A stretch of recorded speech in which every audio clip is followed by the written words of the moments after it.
ഈ ഒരു തെരഞ്ഞെടുപ്പ് നമ്മൾ നോക്കിക്കാണുമ്പോൾ എന്താണ് പ്രത്യേകിച്ച് ലത്തീൻ കത്തോലിക്കർ അല്ലെങ്കിൽ രൂപതയിൽ നിന്ന് നമ്മൾ നേരിടുന്ന പ്രധാന വെല്ലുവിളികൾ എന്തൊക്കെയാണ്? കോട്ടപ്പുറം രൂപതയെക്കുറിച്ച് പറയുമ്പോൾ ഏകദേശം 1,00,000-ഓളം ജനങ്ങളുള്ള ഒരു രൂപതയാണ്. എന്ന് മാത്രമല്ല 52ഓളം ഇടവകകൾ, അത് എറണാകുളം, തൃശ്ശൂർ, പാലക്കാട്, മലപ്പുറം ഇങ്ങനെ കിടക്കുകയാണ്. പക്ഷെ നമ്മളുടെ ലോകസഭയിൽ നമുക്കിപ്പോൾ മണ്ഡലങ്ങൾ പറയുകയാണെങ്കിൽ എറണാകുളവും തൃശ്ശൂരും ചാലക്കുടിയാണ് സാധാരണ വരിക. നമ്മൾ ആദ്യമായിട്ട് ചിന്തിക്കുമ്പോൾ നമ്മളെല്ലാവരും ഭാരതീയരാണെന്നുള്ളൊരു ബോധ്യം, അതാണ് ഞാൻ ആദ്യം തന്നെ പറയാനായിട്ട് ആഗ്രഹിക്കുന്നത്. അപ്പോൾ അതുകൊണ്ട് തന്നെ കോൺസ്റ്റിറ്റ്യൂഷണൽ വാല്യൂസ് നമുക്കറിയാം, sovereignty, socialism, secularism, democratic values, ഇതൊക്കെ മുറുകെ പിടിക്കുന്ന ഒരു പാർട്ടി. കാരണം ഭരണഘടന വിഭാവനം ചെയ്യണ എല്ലാ സങ്കല്പങ്ങളും നിവർത്തിതമാക്കുന്ന ഏത് പാർട്ടിയാണോ ആ പാർട്ടിയാണ് വരേണ്ടത്. പിന്നെ നമുക്കറിയാം ഒരു റിപ്പബ്ലിക്കൻ ഭരണകൂടമാണ് നമ്മളുള്ളത്. അപ്പോൾ അവിടെ നമുക്കുണ്ടാകേണ്ടിയിരിക്കേണ്ടത് liberty, fraternity, equality, religious freedom, അതുപോലെ തന്നെ ഹ്യൂമൻ ഡിഗ്നിറ്റി, പിന്നെ രാജ്യത്തിൻ്റെ അഖണ്ഡത നശിപ്പിച്ച് കളയാത്ത വിധത്തിലുള്ള, ഇതൊക്കെ നമ്മുടെ ഒരു റിപ്പബ്ലിക് ഭരണഘടന അല്ലെങ്കിൽ റിപ്പബ്ലിക്കായിട്ടുള്ള രാജ്യത്തിന് ആവശ്യമാണ്. അപ്പം ഈ മൂല്യങ്ങൾക്കൊക്കെ പ്രാധാന്യം കൊടുക്കുന്ന ഒരു പാർട്ടി വരണം.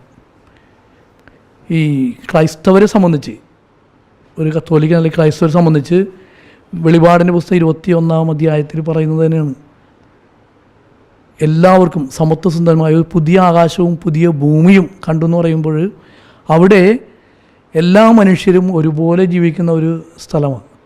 ഇപ്പം ഏഷ്യൻ കൾച്ചർ, ഇന്ത്യൻ കൾച്ചർ എന്നൊക്കെ പറഞ്ഞു കഴിഞ്ഞാൽ പ്ലൂരി കൾച്ചറൽ, പ്ലൂരി ലിംഗ്വിസ്റ്റിക്, പ്ലൂരി റിലീജിയസ്. അപ്പം ഈ മൊസൈക്ക് ഇതൊക്കെ ഒരുമിച്ച് തന്നെ നിലനിർത്താനായിട്ട് നമുക്ക് സാധിക്കണം. അപ്പോൾ അതിന് എല്ലാവരും, അത് ക്രൈസ്തവരെന്നോ കത്തോലിക്കരെന്നോ അല്ലെങ്കിൽ മറ്റു മതവിഭാഗങ്ങളെന്നൊന്നും ചിന്തിക്കാതെ എല്ലാവരും ഭാരതീയരാണെന്നുള്ള വിധത്തിൽ തന്നെ ചിന്തിക്കുമ്പോൾ തന്നെ എല്ലായ്പ്പോഴും അതിനാണ് നമുക്ക് പ്രൈമറി എഡ്യൂക്കേഷൻ മറ്റും ആവശ്യം വരിക. അപ്പോൾ നല്ലൊരു എഡ്യൂക്കേഷനിലൂടെ മാത്രമാണ് ശരിക്കും നമുക്ക് യഥാർത്ഥത്തിൽ ഒരു ഡെമോക്രാറ്റിക് വാല്യൂസ് കീപ്പ് ചെയ്യാൻ സാധിക്കുകയുള്ളൂ. പിന്നെ കേരളത്തെ സംബന്ധിച്ച് നമ്മൾ പറയുമ്പോൾ ചില മാറ്റങ്ങൾ നമുക്ക് ആവശ്യമാണ്. പിന്നെ ലത്തീൻ കത്തോലിക്കരെ സംബന്ധിച്ച് പറയുമ്പോൾ ചില ആകുലതകളുണ്ട്. പ്രത്യേകിച്ച് പറയുമ്പോഴേക്കും നമുക്ക് ജാതി സെൻസസ് അത് നടത്തുന്നതിനെക്കുറിച്ച് KRLCC പലപ്പോഴും പറഞ്ഞിട്ടുള്ള, ലത്തീൻ കമ്മ്യൂണിറ്റി പലപ്പോഴും പറഞ്ഞിട്ടുള്ളതാണ്. പിന്നെ സാമുദായിക പ്രാതിനിധ്യം, പലപ്പോഴും ലത്തീൻ കത്തോലിക്കർക്ക് അർഹമായ പ്രാതിനിധ്യം കിട്ടിയിട്ടില്ല. അത് സംസ്ഥാന തലത്തിലും അതുപോലെ തന്നെ കേന്ദ്ര തലത്തിലും അതൊക്കെ നടപ്പാക്കാനായുള്ള കാര്യങ്ങൾ അതിനുവേണ്ടി നമ്മൾ പരിശ്രമിക്കണം എന്നുള്ളതാണ്. അപ്പോൾ അതിന് ഏത് പാർട്ടികളൊക്കെ സഹായിക്കുന്നു ആ പാർട്ടികളോടൊക്കെ ചേർന്ന് നിൽക്കണം എന്നുള്ള വിധത്തിലാണ്. ഇപ്പോൾ കോട്ടപ്പുറം രൂപതയെക്കുറിച്ച് ചിന്തിക്കുമ്പോൾ നമുക്കറിയാം, അതിരപ്പള്ളി കാടുള്ള പ്രദേശം, അവിടുന്ന് പിന്നെ ചാലക്കുടി വരുന്നതിന് മുമ്പ് കുറ്റിക്കാട് ഭാഗം, അവിടെ പുഴ ഒഴുകുന്നുണ്ട്. പക്ഷെ അവിടെയൊക്കെ ഇപ്പം വനനശീകരണം നടക്കുന്നുണ്ട്. അതുപോലെ തന്നെ വന്യമൃഗങ്ങളുടെ സംരക്ഷണം ഇതൊക്കെ നടപ്പാക്കേണ്ടതുണ്ട്.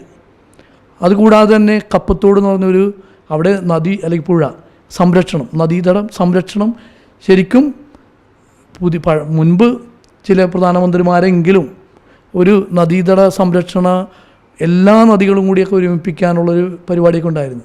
അപ്പോൾ നമുക്ക് ഈ നദീതട സംരക്ഷണം ആവശ്യമാണ്.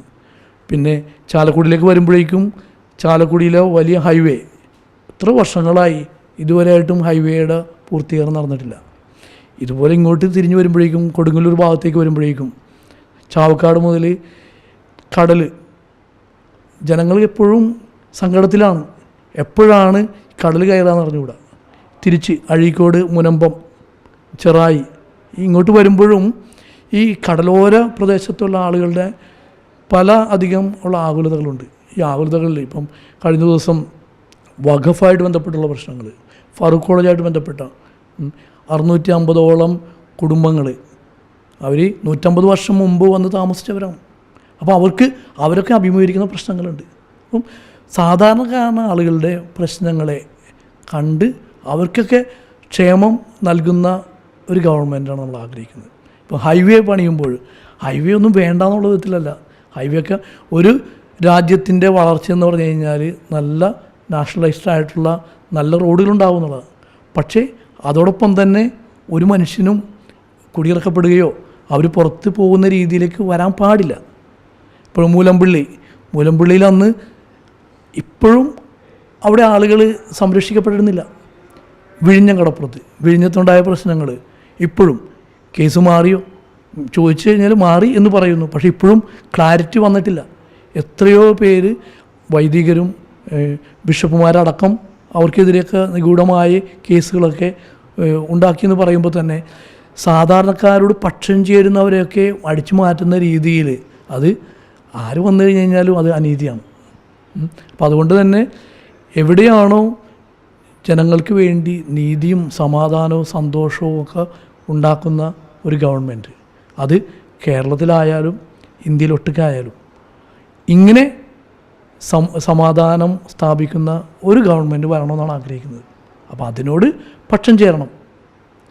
അപ്പോൾ അതിന് എല്ലാ ജനങ്ങൾക്കും, ഇപ്പോൾ എനിക്ക് തോന്നുന്നു കേരളത്തിലെ ജനങ്ങൾ സാക്ഷരതയാണ്. സാക്ഷരത എന്ന് പറഞ്ഞാൽ എഴുത്തും വായനയല്ല ഞാൻ ഉദ്ദേശിക്കുന്നത്, രാഷ്ട്രീയ സാക്ഷരത ഉള്ളവരാണെന്ന് ഞാൻ മനസ്സിലാക്കുന്നത്.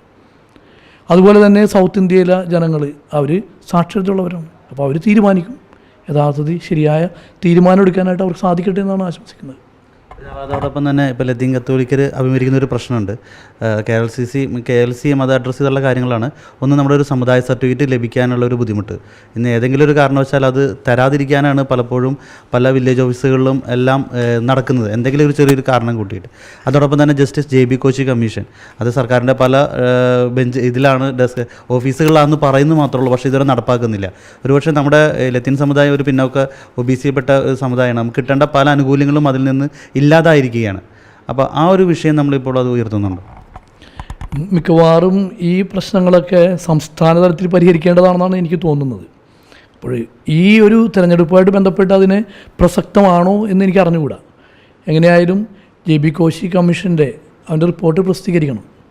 പിന്നെ ആംഗ്ലോ ഇന്ത്യൻസും ലത്തീൻ അവരൊക്കെ അർഹമായ അവർക്ക് പ്രാതിനിധ്യം കൊടുക്കുക, അവർക്കുള്ള അവരുടേതായ, പ്രത്യേകിച്ച് ഇവരെ ആംഗ്ലോ ഇന്ത്യൻസിനെ ലത്തീൻസിനോട് ചേർത്ത് തന്നെ അവർക്ക് സംവരണം കൊടുക്കുക എന്നുള്ളത്. പിന്നെ ദളിത് ക്രൈസ്തവരെ, അവരെ പട്ടികജാതി ആ പദവി നൽകുന്നതും നമ്മൾ അവർക്കുണ്ടായിരുന്ന ആനുകൂല്യങ്ങളൊന്നും കളയാതെ ഒരു മതത്തിൻ്റെ ഭാഗമായി എന്നുള്ള നിലയിൽ അവരെ പുറത്താക്കുന്ന രീതിയിലേക്ക് നമ്മൾ ബേസിക്കായിട്ട് നമ്മൾ നോക്കേണ്ടത് ആരെയും പുറത്താക്കാൻ വേണ്ടിയല്ല, എല്ലാവരെയും എങ്ങനെ ചേർത്ത് പിടിക്കാൻ പറ്റുന്നതാണ്. അതുപോലെ തന്നെ പെൻഷന് വേണ്ടി കഷ്ടപ്പെടുന്ന ആളുകളുണ്ട്. പാവപ്പെട്ടവർക്ക് പെൻഷൻ കിട്ടാവുന്ന രീതിയിൽ, ഇപ്പം ക്ഷേമരാഷ്ട്രം എന്ന് പറഞ്ഞു കഴിഞ്ഞാൽ അവർക്കെല്ലാവർക്കും, എല്ലാ മനുഷ്യർക്കും പെൻഷൻ കിട്ടുന്ന രീതിയിലേക്ക് അത്രയ്ക്ക് വളരാനായിട്ടും ഇപ്പോൾ നമ്മളിപ്പോൾ ഇന്ത്യ സൂപ്പർ പവറായിട്ടൊക്കെ വളരുന്നു എന്ന് പറയുന്നു. അപ്പോൾ സൂപ്പർ പവറായിട്ട് വളരുകയാണെങ്കിൽ എല്ലാവർക്കും പെൻഷൻ കിട്ടുന്ന രീതിയിൽ, എല്ലാവർക്കും ഇൻഷുറൻസ് ഉള്ള രീതിയിൽ, എല്ലാവർക്കും വിദ്യാർത്ഥിനികൾക്കൊക്കെ ഫ്രീ ആയിട്ട് ബസ്സൊക്കെ പോകുന്ന രീതിയിൽ, അങ്ങനെയൊക്കെ വളരാനായിട്ട് നമുക്ക് നമ്മുടെ ഗവൺമെൻറ്റൊക്കെ ശക്തമാണ്. അപ്പം ഇപ്പോഴും 80% സമ്പത്ത് 20% പേരുടെ കയ്യിൽ എന്നുള്ള ആ ഒരു പ്രസ്ഥാനത്തിൽ നിന്ന് മാറിക്കഴിഞ്ഞിട്ട് നമുക്ക് ഒരു ഇക്വാലിറ്റി വന്നു കഴിയുമ്പോഴേക്കും എല്ലാ മനുഷ്യർക്കും ജോലി എടുക്കുമ്പോൾ അവർക്ക് വേതനം കിട്ടാനും ആ രീതിയിൽ ഉയർന്നു വരാനായിട്ട് നമുക്ക് സാധിക്കണം. അപ്പോൾ അത് അടിസ്ഥാനപരമായിട്ട് നമ്മളുടെ ലോക്കലിൽ നിന്ന്, പഞ്ചായത്തിൽ നിന്നും, നമ്മുടെ സംസ്ഥാനത്തു നിന്നും നമ്മുടെ സെൻട്രലിലേക്കൊക്കെ കടന്നു വരാനായിട്ട് സാധിക്കണം.